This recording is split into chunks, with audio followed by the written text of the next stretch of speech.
Hiya guys and welcome back to the Average Pundits podcast, your home of all things Premier League.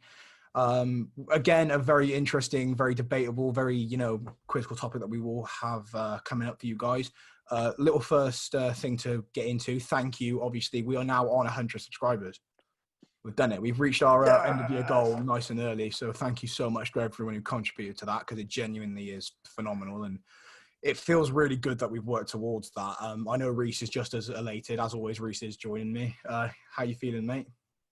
Elated. Absolutely buzzed. I mean, as you can see up there, the counter has gone up from 100 down to our next target. So if we can hit our next target, that is the main goal, is to try and get all the way up there. So you see the target up there, let's get it going. But yeah, to hit 100, it's great. And I mean, there's been something else that happened this week as well. I mean, as we all know, there's quite a difference, from the last podcast.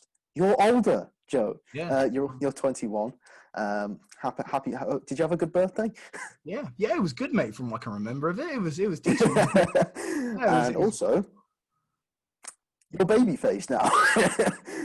I've got older, but the face has got younger. Yeah, it's obviously we're both taking part in Movember. Obviously, very. Not that you can tell. Like, the thing is, you can tell, if for those watching on the video, you can't tell that I've shaved because my hair is so fair on my face. It's.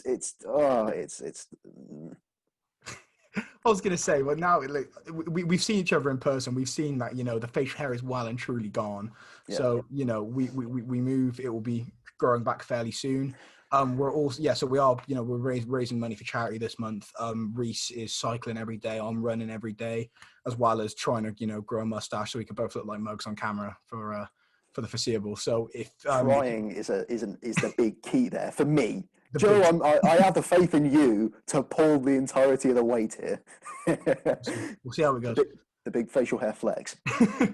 But if you guys are interested in donating, we are raising money for Mind, which are a fantastic charity, especially approaching lockdown 2. They do absolutely fantastic work for people who are struggling with mental health. And obviously, lockdown is a very challenging time for a lot of people. So if you would like to help, that would mean the world to us. And we will leave the links below. You can donate to either person because they're both going to the same cause, but we're just trying to, raise a bit of money. So please, please feel free. And the money will be greatly appreciated for that charity. But moving back on to talking about football, a bit of a controversial topic again. I feel like it might hit a few sores, but we're diving more into diving and simulation.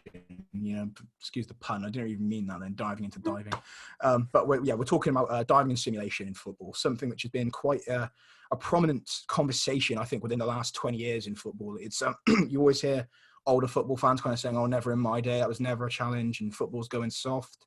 And I feel like in some instances, there's legs to stand on that claim. So, I mean, we'll start off with you, Reese. I mean, the overall act of diving in football, we're not idiots. We know it happens. What's your general opinion of diving in football?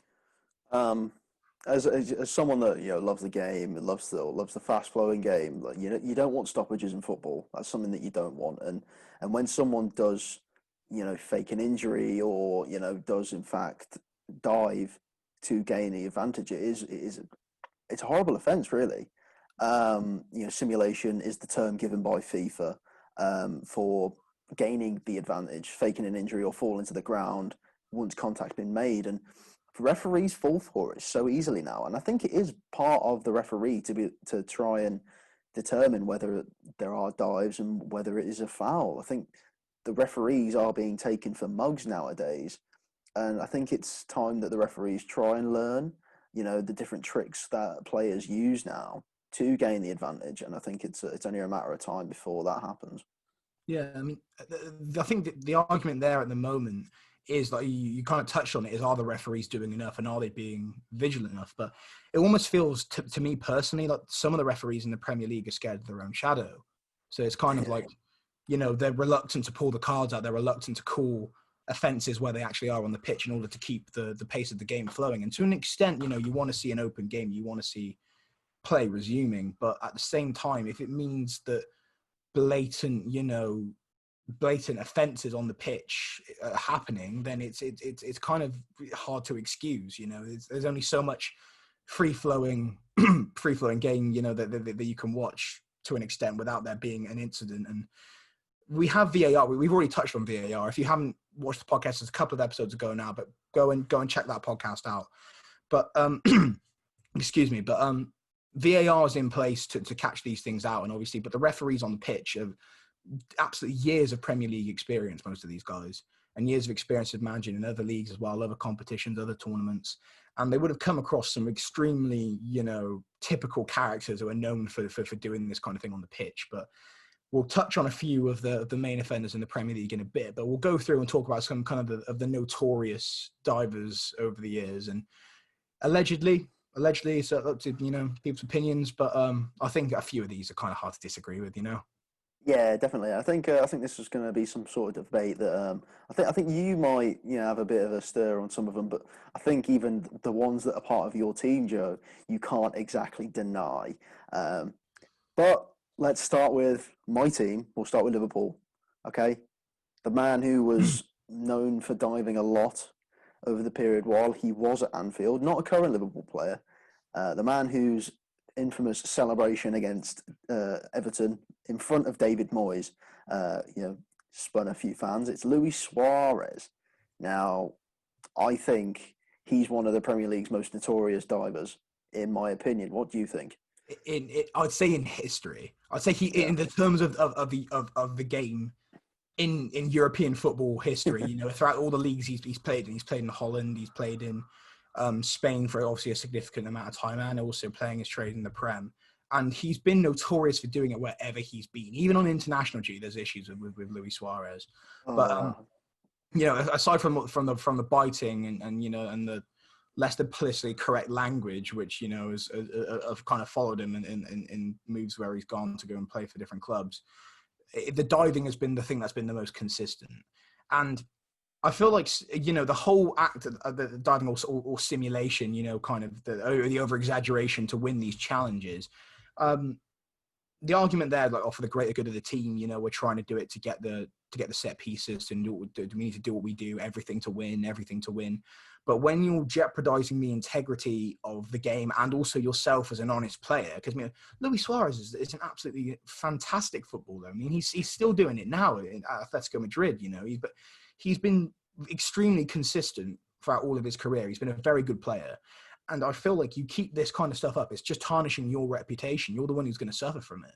And I feel like to a lot of a lesser extent, everyone knows he's a fantastic player, but so much of the stuff which has plagued him in his career, diving included, has maybe overshadowed some moments which should have been revered for the more of the performance that he puts out on the pitch.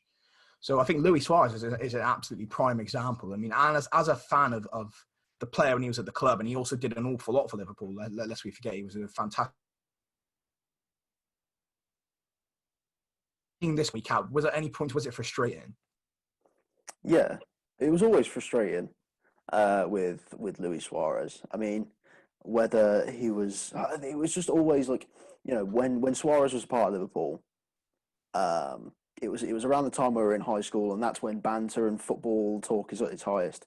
And every single day before school, we'd always talk football. It's Luis Suarez is the big topic for Liverpool. Like, there's nothing else that anyone would ever talk about. It was especially when Liverpool were about to win the Premier League in 2013-14, and we slipped up, and Christian Ball happened and whatever. So, and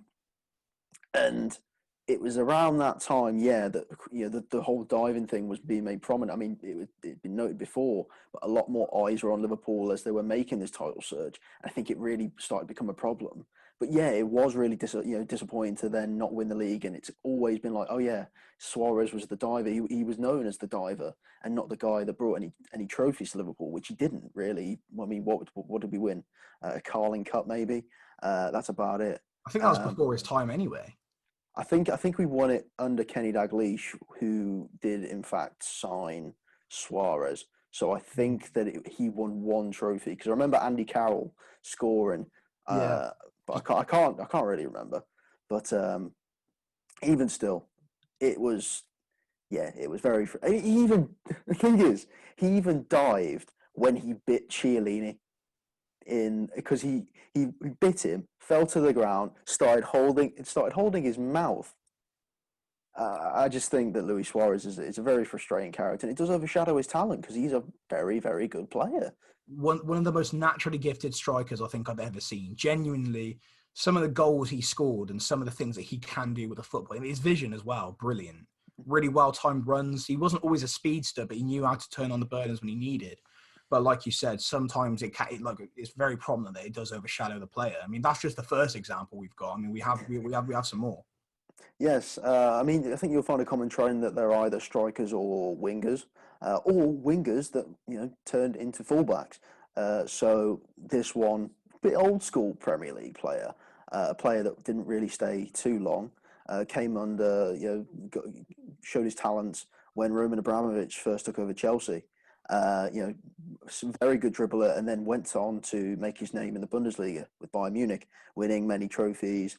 He's went into retirement, and then he started playing for Groningen, Iron Robben, who used to play for Chelsea. I think one of his most notorious dives was against Bayern Munich in the Champions League.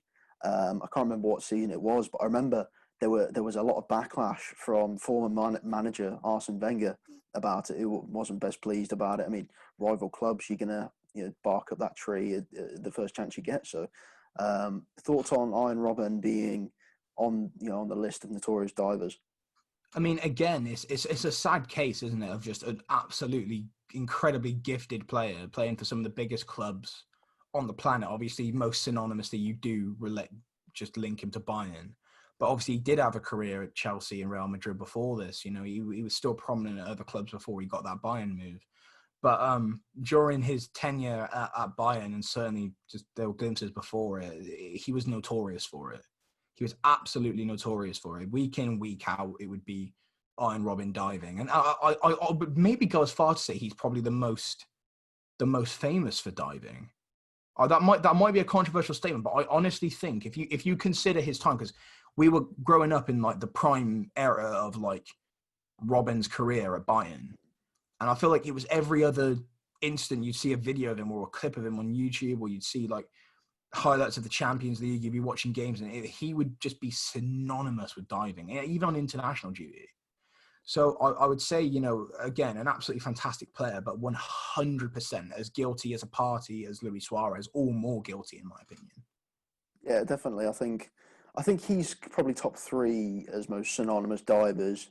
In the prime time of us growing up and watching, watching football. And I think there's another guy that we're going to go on to for modern day examples of it. So I'm hoping that we can start to find less of a trend in the modern day ones. But Iron Robben is definitely one that started the trend of diving, and it shows us. I do think there is one more, synonymous with diving, but I mean, it does still show that his talent is way up there, and we'll come on to that in a little bit. But Iron Robben, for sure, he did kind of just start trends with the whole diving and simulation, really. He's one of the trendsetters. Mm. So I'm going to go on to, one of... He's a Manchester United player, or former Manchester United player. Former Manchester United captain. I'm going to include on this list Ashley Young. Now, I'm not exactly the biggest fan of this man. I never have been. I dislike this man a lot. There was a really big period, even Aston Villa when he was diving, but there was a huge period for Ashley Young where he was diving a lot. I can't remember which manager it was under, but he did get strict warnings from a certain manager that to stop the diving. It might have been Fergie. I mean, he was signed during the Fergie era and towards the end, more towards the end of Fergie's time at United, but he was certainly showing early signs, I think, and I believe Fergie did caution him, and obviously straight after that it was Moyes as well. So not much was changing in the side. There was the same group of players and a lot of the same principles. Just the results weren't coming in. But certainly I do remember the time where he was heavily criticised for his diving. I feel like you go back and think about it, and on face I was thinking maybe was he, but now you remember it, and then there was a lot of incidents where his kind of integrity would be called upon. Because obviously a lot of people listening to this may know Ashley Young as more of a fullback, but obviously he wasn't. He was a winger, and it was just through lack of fullbacks at United and constant bizarre tactical moves is why he was being pushed slowly towards the fullback role as in left back and right back. And it's so bizarre because, I don't know whether you remember his time at Watford, but he was coming through the ranks as this big name. Like, he was so talented and gifted on the ball. And then he made this big, he made the move to Aston Villa, blew up there. And it seems like it was that period of time where all of the Villa players at that point went on to do amazing things. Benteke going and joining Liverpool, Ashley Young going and joining Manchester United, James Milner going and joining Manchester City, and there were also links to Gareth Barry going and joining Liverpool as well. It was that huge Villa team that were great, and then he went, Ashley Young goes on to Manchester United. I think there was, he was trying to fill the boots of Cristiano Ronaldo too much, and I think to do that, with the silky skill moves, the diving came along with it. Well, Cristiano was somebody who had his own comments and stuff like that. I'm sure that could be something that comes up later, but well, even whilst Ronaldo was like, he was a tricky winger, and it was slowly becoming part of his game. I feel like it became throughout his playing career less and less part of who he was because he was just getting better and better as an athlete. I'll go on record now. I think Cristiano Ronaldo is arguably the best athlete who ever lived. I'm not necessarily saying just football. I'm saying genuinely athletic ability and the longevity of his career and how far he's pushed himself and how much he's getting out of himself, even at this age. It's incredible. But it certainly was a very big part of Ronaldo's early career. And I think, like you said, if your predecessors do it, if some of your idols do it, it's hard to, not to absorb the kind of traits and characteristics you see around you, even if they are negative. Ashley Young was a guilty party at times. He was a guilty party. I can agree with that. He was. Who he kind of reminds. I haven't included him in my modern day examples, right? But he kind of reminds me of a modern day example, Jack Grealish. Jack Grealish always wins the fouls. Always is easy to go down. He's. I don't think that Jack Grealish is as bad as Ashley Young was. But I think that Jack Grealish is on his way to becoming that person. I think there is another Manchester United player that is on his way to becoming that guy that's known for diving. I know who you're going to say with that, but at the same time, I would argue again, stature comes into it, speed comes into it. That's not an excuse, but because the whole simulation aspect of it, if you're going to win the fouls, you've got to be confident. You've got to be confident in the tackle that's been made, that there's something in it. I said a lot of it is like for the greater good of the team, and it's something which it needs to be stamped out. It really does. But let's be clear. You're talking about Dan James, right? Yeah, I'm talking about Daniel James. You're talking about. He's a hated player in the Premier League. These dives that would come around quite often, and there's been some very questionable moves from him, but I feel like it's maybe heightened how much he does go down. I feel like he's not. We signed him. He was getting quite a few games early on, but it's been a while since he's been in the first team plans. Don't know. Maybe he's working behind the scenes on changing things. Maybe he's working behind the scenes. Maybe, but that's why we have it. Well, that's why he's not got the reputation as quickly as he did. Because he hasn't had the game time. Because no offense to the lad, he's not good enough for Manchester United.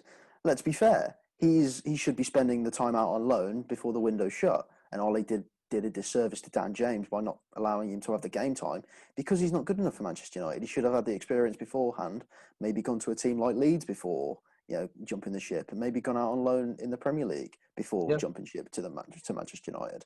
No, I agree though. I agree. A lot of it, a lot of the time as well, these reasons come about because of like a lack of maturity in the game. And that comes back through experience. And a lot of the time, these early loan moves and playing along seasoned professionals and playing in a gritty league like the Championship can do a lot for a player.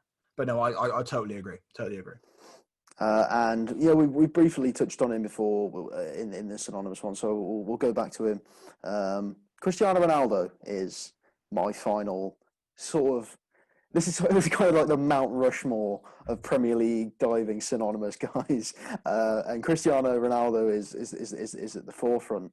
I think there was a former Millwall player whilst Ronaldo was at United, called Eamon Durfee, who actually called Ronaldo a cod for diving and a disgrace to the game. He also predicted that he wouldn't become a great player. Now, how much of a mug does Eamon Durfee look now? Because Ronaldo, arguably, maybe top 5 football players of all time, definitely top 2 of our generation.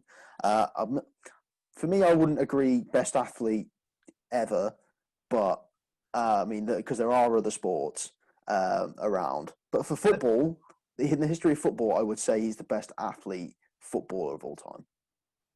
No, yeah, 100% sure. agree. I think 100% there are claims for athlete as well. I mean, the man is literally not human; he's a machine. But very much like we said earlier on when we touched on it earlier in his career, there were question marks, and I feel like strong managers, strong leadership, and people just being honest with him and trying to get the most out of him, telling him, you've got all this ability, like, do not let this go to waste. He's too old to be doing that. He won't be able to do it convincingly because have you seen the size of the man? He's massively, he's tall, he's strong, so it's far less convincing that he's like a small and frail player that goes down easily. I feel like he got himself out of that scenario, but it could have gone either way. It could have gone either way. And I think now, unlike maybe a Suarez or a Robben, who was very much amazing players, but synonymously known for diving now, possibly, Ronaldo, I'd say, has managed to shake that away from his early known for being arguably one of the greatest of all time, if not the greatest of all time, depending on your opinions. There are shouts for everyone. But certainly, like we said earlier on, there was a crossroads. And luckily, I feel like he eventually made the right decision. Yeah, I think there was a point I think you kind of link Ronaldo's diving phase to when he had the blonde highlights and had the really goofy teeth.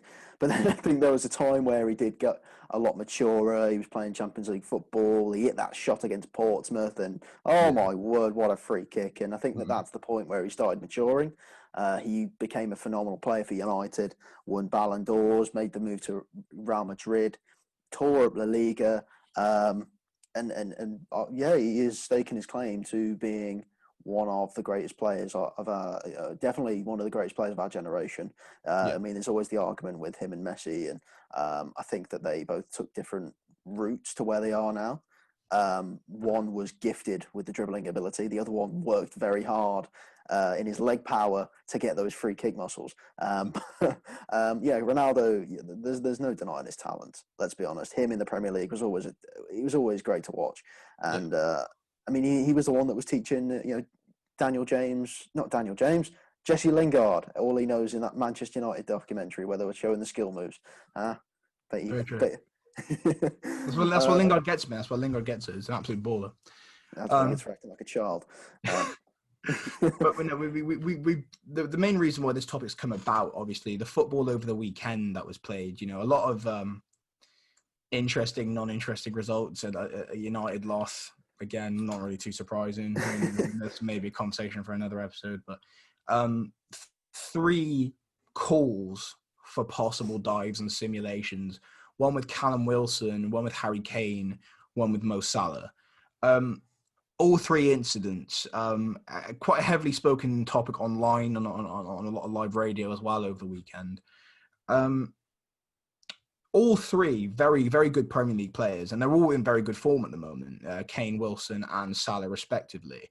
Wilson obviously playing his trade for Bournemouth and making that big money move to Newcastle at the start of the season. I think a good acquisition, I think, definitely a player with injury problems, but a very competent and capable striker. So I think that was a very smart move for Newcastle, and it's looking good for them so far.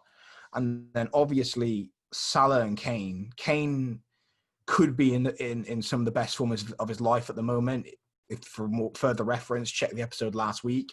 Salah as well. Salah in a Liverpool team right now where there are question marks because of certain injury problems and whatnot, and there's been a bit of a shaky start in some of the games this season. Salah has been excellent. He's been excellent. And he's becoming scarily good.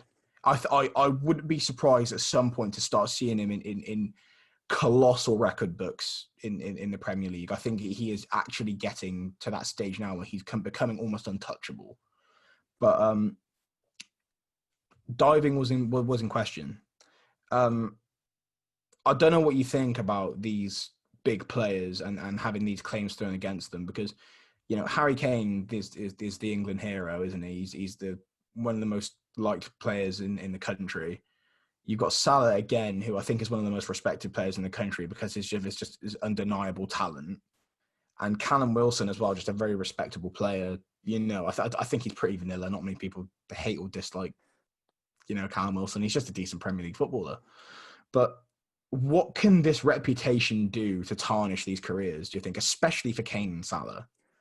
Now, I think when you've got someone like the world-class status of Salah and Kane, I don't think it does tarnish it as much. And this is the reason why. Actually, it does and it doesn't, okay? Because I mentioned, we mentioned someone earlier that we mentioned Iron Robben, who was synonymous, and it did kind of overshadow, and one of the most synonymous divers. I said there was one more, Neymar Jr. Now, I think that he is potentially one of the worst divers of all time, but his ability backs his, he's backed up on the pitch, basically, is what I'm trying to get at.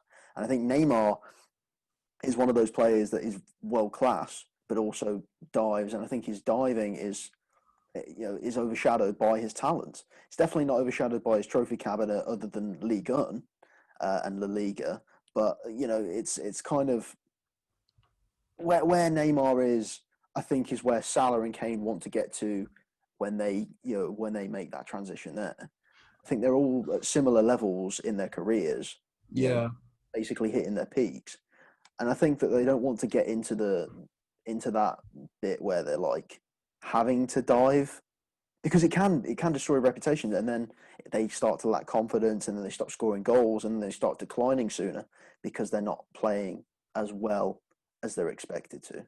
Well, I mean, Neymar may well get a free pass in some respects. I mean, he was part of arguably, well, I don't think arguably, I think in terms of the past 10 years, I think their front three, in my opinion, of Messi, Suarez and Neymar, was the best front three in world football in the past 10 years. Obviously, Mane, Salah and Firmino have been in there, Ronaldo, Bale and Benzema, some really, really good quality front threes. But Messi, Suarez and Neymar was obscene. It was obscenely good.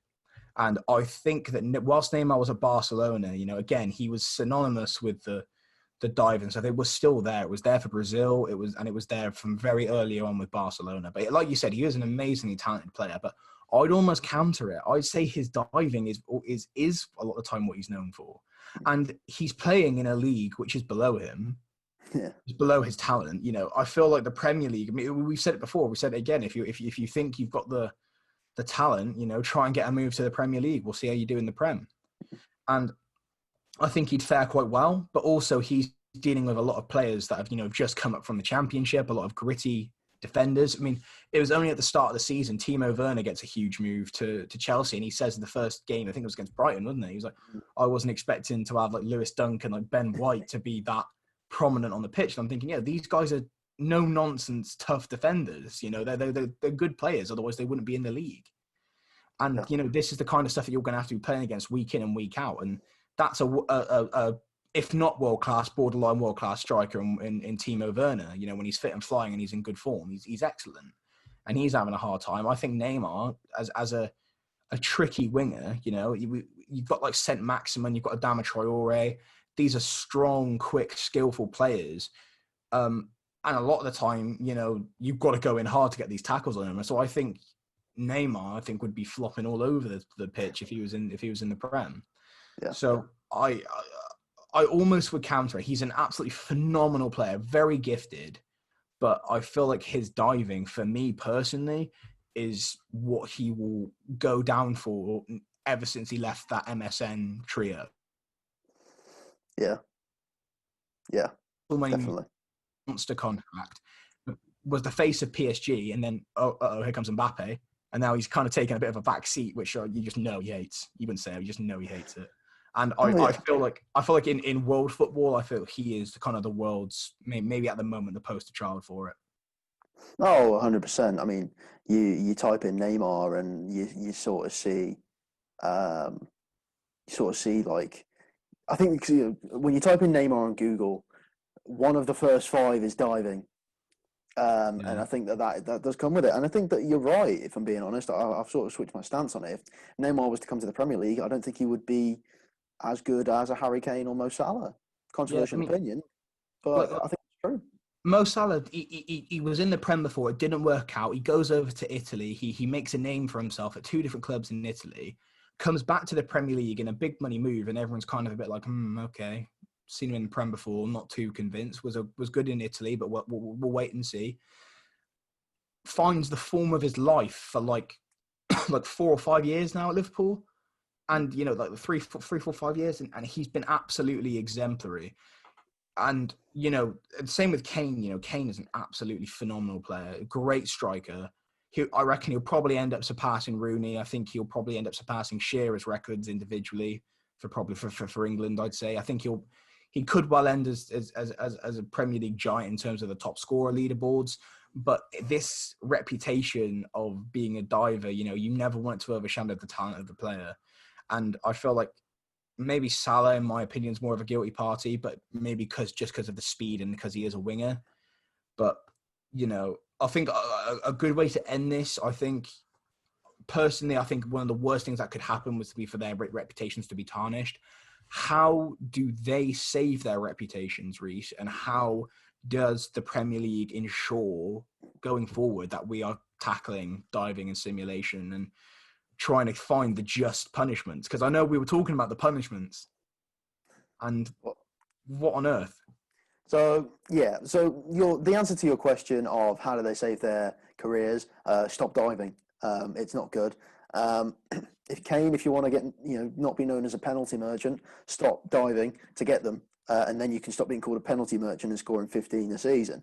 Now, yeah, there are punishments for diving in the Premier League. Okay, I'm going off rules from the Premier League. Some of the new things that they brought in 2017-2018 season.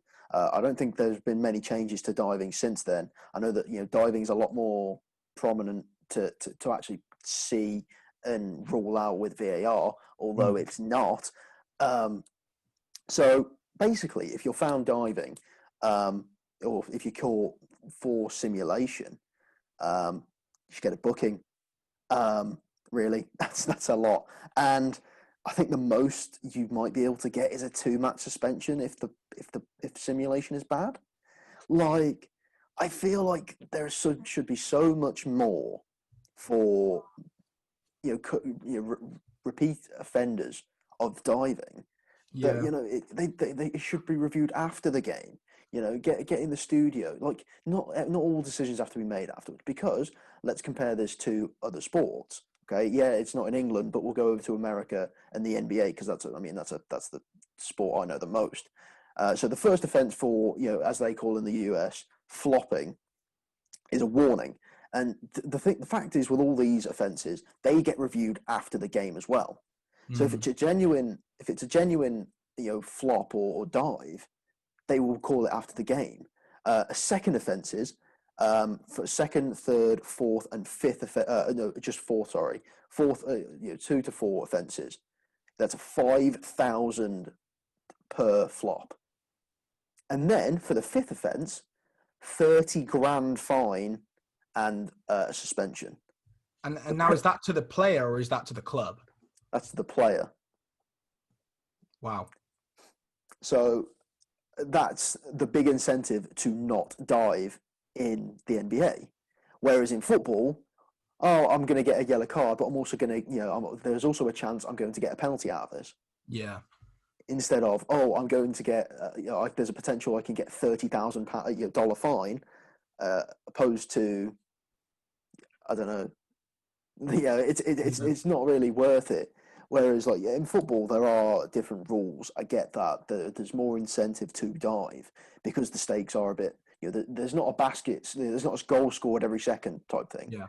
Whereas but in football, the game, you're running a lot. People are sliding everywhere. The incentive is there, and I think that there's more incentive there. That the fact is that I think that the bans should be coming in sooner.